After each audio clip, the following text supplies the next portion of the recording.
that? I did not. Okay. Well, now you're seeing it for sure.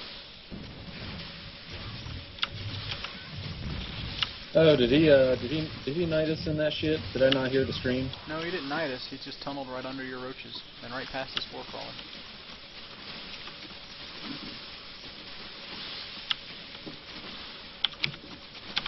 All right, so this is a loss, but this is not a loss because of any like major tactical mistakes. This was once again a byproduct of our macro not being where it needs to be, and of what was my other thing that I was going to say? Well, mostly it's just macro. I don't think the mutas did really anything for him at all. They established map control, and you allowed them to kill a third base, your third base. But I think you were sort of safe in that. I think it could have been defended. It was 4 mutas. You could have dealt with that with 2 queens if you just sent them. We just waited and waited and waited and waited, and then sent them when it was a little too late. I'm not getting any feedback out of you, Red.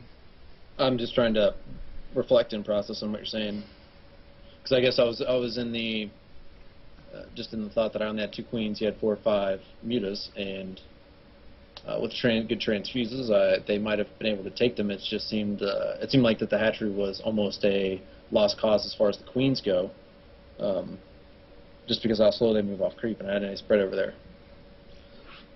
Well, I would probably have to disagree, but I can certainly see your logic at least.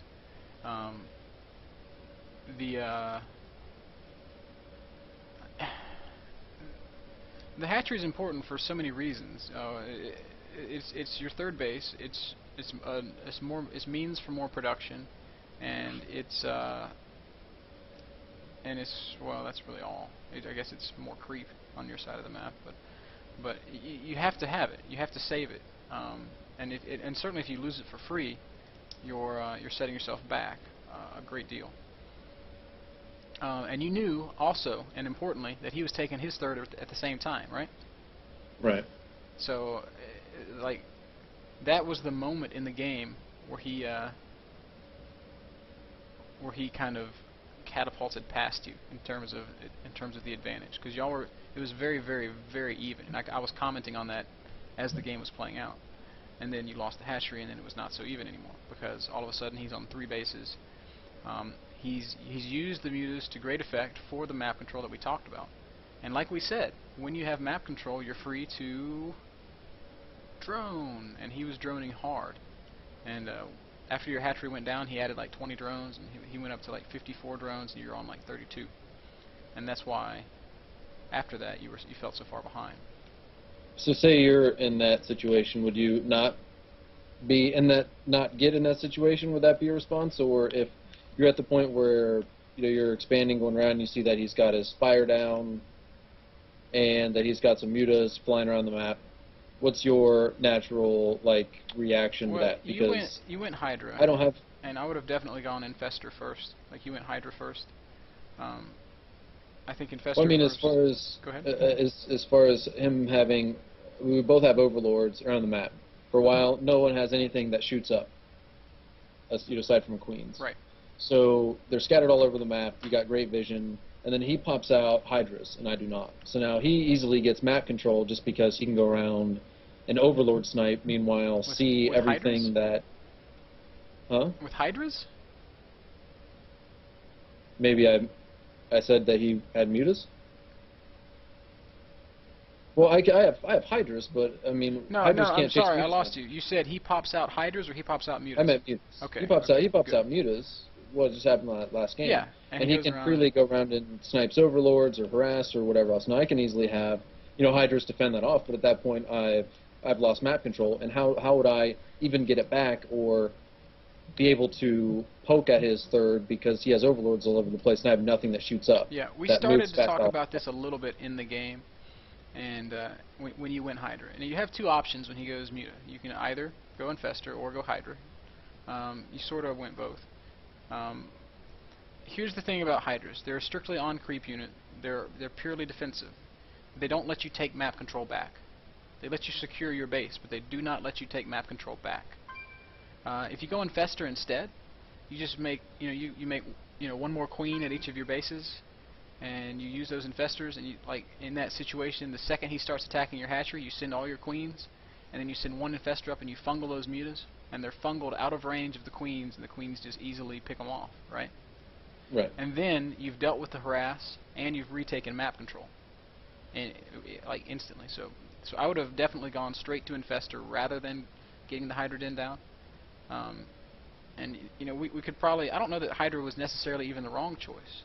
It just wasn't it wasn't the best choice, in my opinion. So Okay. is that an adequate answer, I hope? Yeah. Okay. Okay.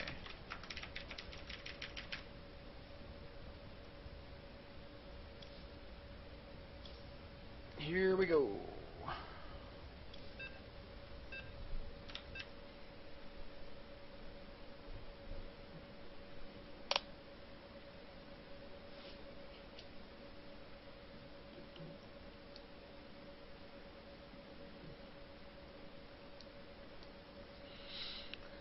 And infestors are good for so many more reasons than that.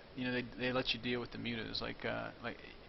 He has spent all this money and all this time teching straight to those mutalisks, and you're going to shut that tech route down entirely with just one or two infestors. And then, once you've retaken map control, you can start doing harassment stuff with the infestors. Burrowed infestor harass is absolutely devastating.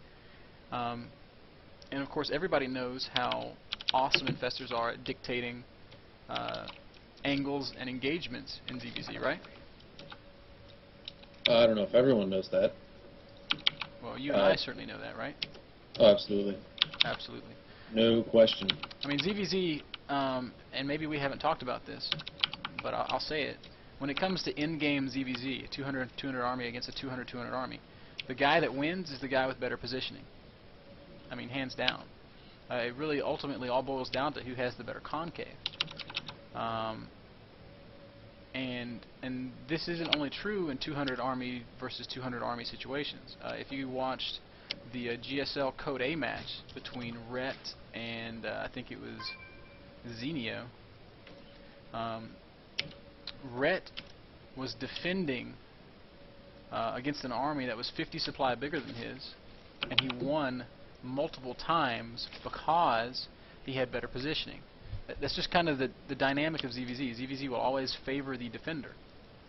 But infestors sort of turn that whole thing on its head, and they say, all right, well, I'm going to kind of dominate this position by fungling this stuff in place and killing it. So they're really special units in ZvZ. I think the only unit better than the infestor for ZvZ is the Broodlord. Oh, really? Yeah. Keep roaches busy. Yeah, Broodlords are OP, dude. At least in this match. I rarely play any games that ever get that far. Yeah, it's rare that I do it either, but I played one. Well, not today. even ZvZ, just like any game in general. Yeah. I think my ZVTs and my ZVPs often go long enough for that. It's rare that a ZVZ goes that long. But of course, I prefer a lot of really aggressive baneling plays. So what do you expect? So one thing that we haven't been doing that I want to do this time is expanding exactly on time. It's going to be right behind these first 3 or 4 sets of lings. Right around 20 supply after we start speed, which is now. And after we pull guys off gas, which we're doing now, which is good.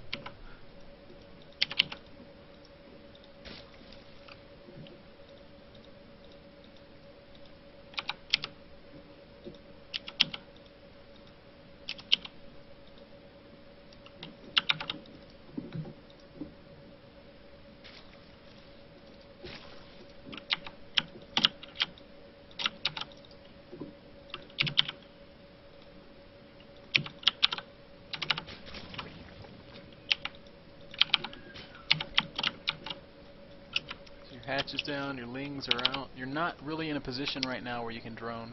You're just checking with your lings to see what's up. Okay. I mean, I know. Oh, I trying to see. snipe my queen. I caught you this time. On your game. That's right. Okay, now what do I do? Let's see. Drones. Get off my board. Don't even come down here. Yep. Those lings are important. You do not want to lose them. Obviously, you don't want to lose overlords if you can help it as well. You're droning. You're back on gas. Now, if you lose Zerglings, which you're about to, do you have speed though? You do have speed. Okay, so now you kind of have map control. Be careful though. Don't lose your guys. Those guys are very important.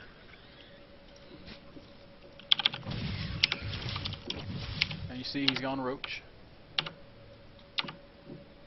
Sure. Well, you ran right past one. One of them spat all over your Zergling. Yes, I heard that. Transfer some guys down to your natural, start your lair, you need to be injecting, you need a queen in your net, you gotta spin this larva. This has been a recurring thing for us ever since we first started working together. You let that larva pile up and it just turns into missed opportunities. I need to see a lair. And if not a lair, then you need to start doing some tech stuff, like getting that roach horn down, getting the evo chamber down, and you definitely want more gas. You're not gonna win on one gas. No chance.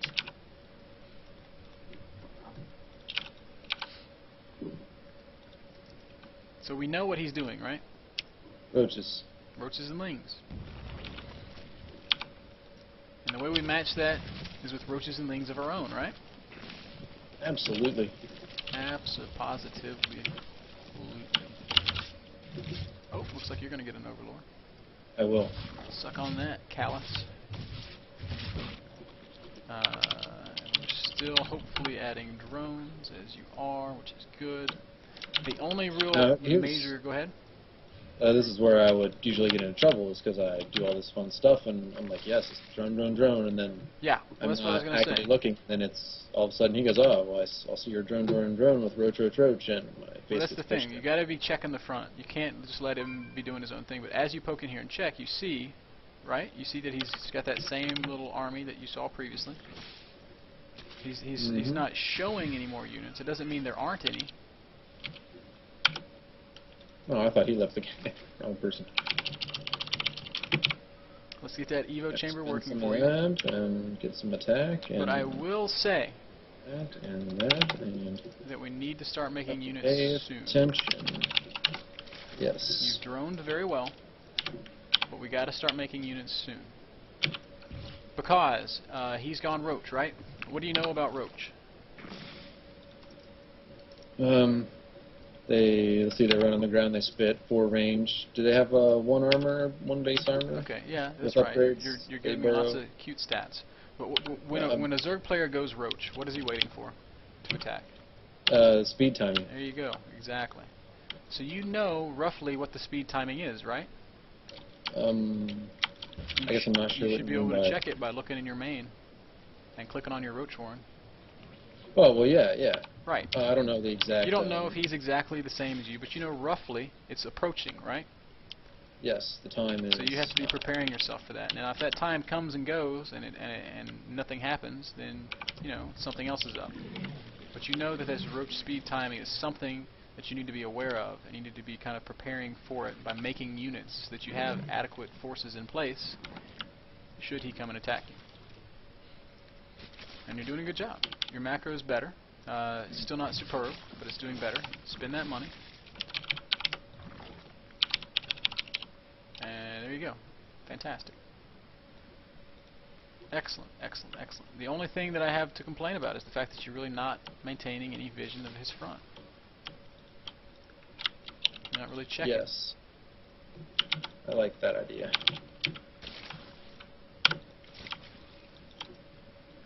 And in your main, this isn't something that we've seen a whole lot, but something's up.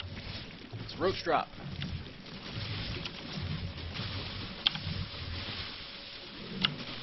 And he actually did this very nicely. He dropped 8 in your main and 4 in your natural. Well, luckily I failed at transferring all the drones. So I mean, you took a little bit of damage there, but for the most part, you've dealt with this. Now there's something that we should